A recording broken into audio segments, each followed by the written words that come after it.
Hi guys, welcome to my YouTube channel. Bridget Ngana is my name, and this week it's been kind of a slow, dry week. And yes, journalists also experience slow, dry weeks where there's not so much happening within your region, but that doesn't mean you don't turn up for work. We must work. So, what happens during those slow days is I may be processing stories from Nairobi or any other place that happens to be within my region or outside my region, and can give this credit to the digital transformation that is currently going on in newsrooms. And this was also brought up during the COVID-19 era, or like in 2020, where guys were working from home. So the fact that I'm not based at the headquarters in Nairobi doesn't mean that I also don't contribute from my region. And so what's been happening in this slow week is that I also get to think about what else or what other content I can create for the news channel that I work for. And this means doing a lot of feature stories, thinking about them, thinking through the story from beginning to end, pitching them. Sometimes not all of the stories that we've thought about really get the go ahead or the green light from the editors, but I can tell you, for example, one of the feature stories that we did is called Lost in the Dark, and that is a story that we did in 2021. And some of the stories that we do get to develop into feature stories are stories that have happened or news reports that we've already done after covering several cases or incidences of deaths by suicide in children. We decided to do an in-depth story, and this was born out of going beyond what was happening. After doing 2 3 stories of children dying by suicide in Elbagon in Molo, I started wondering what's really happening in this community. And it was just during the schools being reopened after being closed for 9 months, and life was slowly coming back to normal after the long pause during the pandemic. So we decided to just go back there to find out what's happening, and this is what you do or you can do during dry days. So when we went back to do this story, we met these families of children who had died by suicide. And let me tell you something.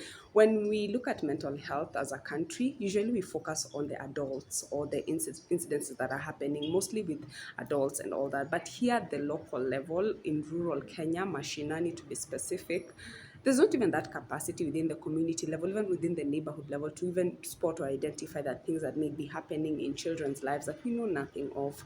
And for these families, it was really a tragic time. Imagine one of the families, this was a 16-year-old.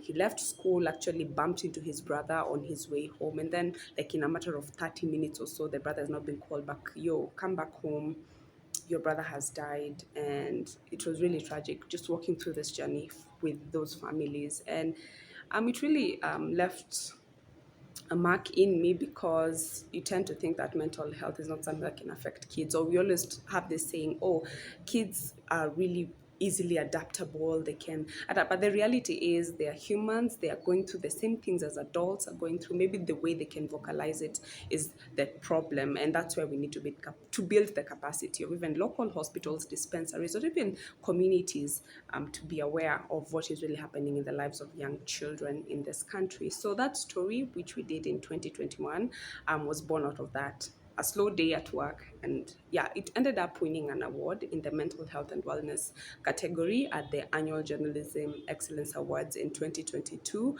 by the Media Council of Kenya. And I just want to give credit to the entire team that made that story a success, even from the conception of the idea to my editors who I pitched to, them approving, us going out and executing this story. There's also the editors who also review my scripts. There's the technical team, the video editors, the graphic editors, even the logistics manager. There's a whole team behind any successful or award-winning story. So I really want to thank my entire management and department in making sure that story got this airtime that it got, and also the awareness that it created. So during slow days, that's what happens. You tend to think outside the box and don't just think that, anyway, I'm a regional journalist, I am a Mashinani journalist. Like, nobody really watches or considers me. But tell you what, having such a platform, interacting with other journalists from other media houses, winning an award, really, it really, for me, it really humbles me, and it shows me that somebody somewhere is watching. So I just want to encourage any local journalist, if you're a journalist who's joining a news station just recently, maybe you're young in the profession, or you're joining a team that is quite fledgling, it's a new media house, it's a digital platform, and you think like, no, who's going to notice, who's watching?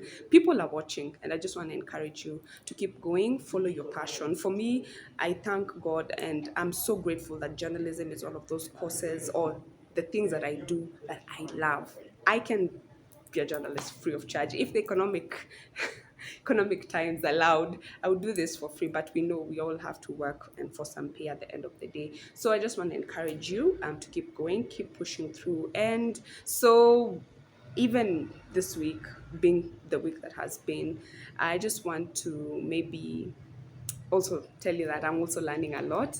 I'm thinking through what I'm doing. Even as I talk about what you can do, these are things that also relate to me. Isn't it, to me pia najiambia lazima niendelee kufikiria. I must think ahead, like what story ideas do I have, what has happened around me that I can generate a story that can go beyond the news headline or the news story. You know, that 1 minute, 2 minute story that goes on here doing news. How can I do content that people can relook into, review, and even improve on? Can it generate conversations? Because at the end of the day, the work that we do is usually not for ourselves, is that to better society. It's more of like doing something for the community and for the societies that we come from.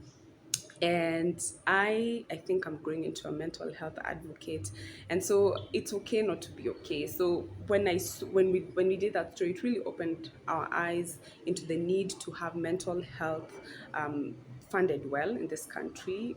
There's a lot of work that needs to be done, and it's something that I look into, just pursuing it more as I grow into specializing as a health science journalist.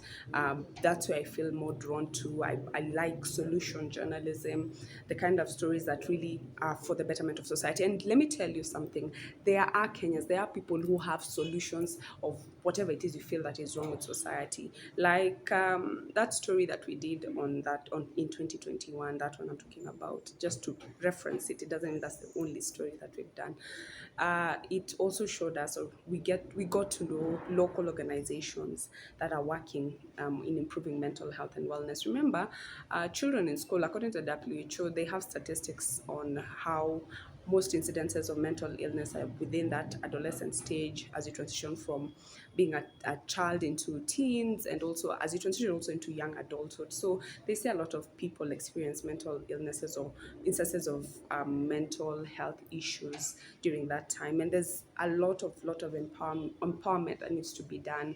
And even at a community level, we still don't have that capacity. Even at the local hospitals, mental health is usually overlooked. But there's research and data to prove that nearly half of all hospital visits are due to mental health issues sometimes. So it's really important for us to start looking and taking care of our mental health, individually, even as a journalist. So thank you so much for being part and parcel of this channel. If you're new here, please remember to click the subscribe button and also the notification button, so that anytime I put up content, you'll be able to get that notification. And also, thank you so much for the interaction that I've been getting. Some of you have been asking me to talk about something else apart from my job. So I'm thinking also along those lines and how we can make this channel more interactive. Remember, this is our channel, it's not my channel. And before even I finish, I just want to tell you something. When I was talking about Rumuruti, when I was talking about the source of the name, I ended up reading an article on the Daily Nation that was done when Kenya was turning 50. That's a while back. Now we're almost 57 years old. And they were talking about the names of different places in the country and how they were coined from English words. For example, like Kariakor, it was from Kariakor, the English word carrier, and then core. So I thought Rumuruti, according to that article, was from the words remote root. But where my friends there in TikTok, the Ma Nation, apology, and a share length to all the Ma people who corrected me. And I did note that Rumuruti is not a coined word or a corrupted version of the words remote root. Actually, it's from the Ma word Olomuruti. Olomuruti is a Ma word that means overtaken. And also the Turkana also call it Ni Murtui. Ni Murtui. Ni Murtui means the growth of stubborn milk teeth in children. And I just want to say thank you so much for for everyone who came out and told me, no, that's not the meaning. Yay. So nobody's perfect. Sometimes we think we know these things. And also that assumption that journalists know everything. No, we don't. Actually, we learn a lot. I learn a lot. I learn a lot when I'm out there in the field talking to people, getting to learn about their lives and their experiences. And that goes ahead to show that whenever the story of the hunt is being written, it will always glorify the hunter until the lion writes it. That's when you will know that no, that's not how the hunt went on. And so I'm really grateful, Leng, to everyone who took time to really make this known to me. And I look forward to more interactions with you guys. So thank you so much. Keep liking, keep subscribing, keep sharing, and let me see you on the next video. This is Bridget Ngana signing out.